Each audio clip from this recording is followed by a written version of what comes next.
আসামি সাহেব হুজুরে তো মহব্বত করে আমার নাম আল্লামা লাগাই দিছে। আলেমরা আমার মহব্বত করে, আমি জানি খুব মহব্বত করে। আমার উপর পুরো জুলুম, এটা জুলুম, আসলেই জুলুম।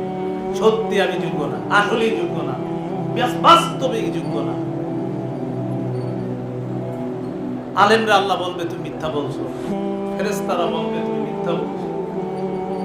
তোমার যেন মানুষ বড় আলেম বলে, শাইখুল হাদিস, মুফতি, মুহাদ্দিস বলে।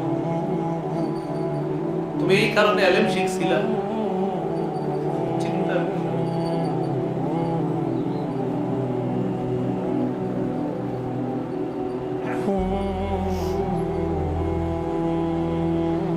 তুমি এই জন্য আলেম শিখছো। সহিবা বিকা আলা ওয়াজহিহি ফিন্নার, মাথাটা নিচে দিবে, পা উপরে দিকে ধাক্কায় জাহান্নামে যাবে।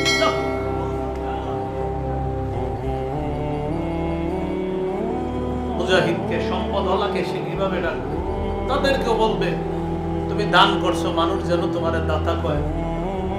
মুজাহিদকে বলবে তুমি জিহাদ করছো, মানুষ যেন তোমার বীর বাহাদুর কয়। এগুলারে জাহান্নামে ফেলে দিবে। আবু হুরায়রা রাদিয়াল্লাহু, তিনি আলেম ছিলেন, তো তিনি বলেন উলাইকা সালাসাতুল্লাতী তুসহারু বিহিমুন নার,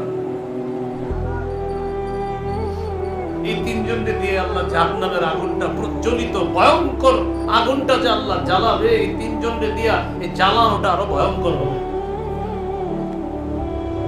এটা বলতে গিয়ে উনি 4 বার বেহুশ হয়েছে, কারণ উনি নিজেই তো আলেম, বলতে পারতেছিলেন না, বারবার বেহুশ হয়ে গেছে। আল্লাহ আমাদেরকে হেফাজত করেন, আল্লাহ হেফাজত করেন। বলেন কোরবানি কার জন্য দিব? কাউরে দেখানোর জন্য না, আল্লাহর জন্য কোরবানি। 4টা কথা মনে থাকবে নি?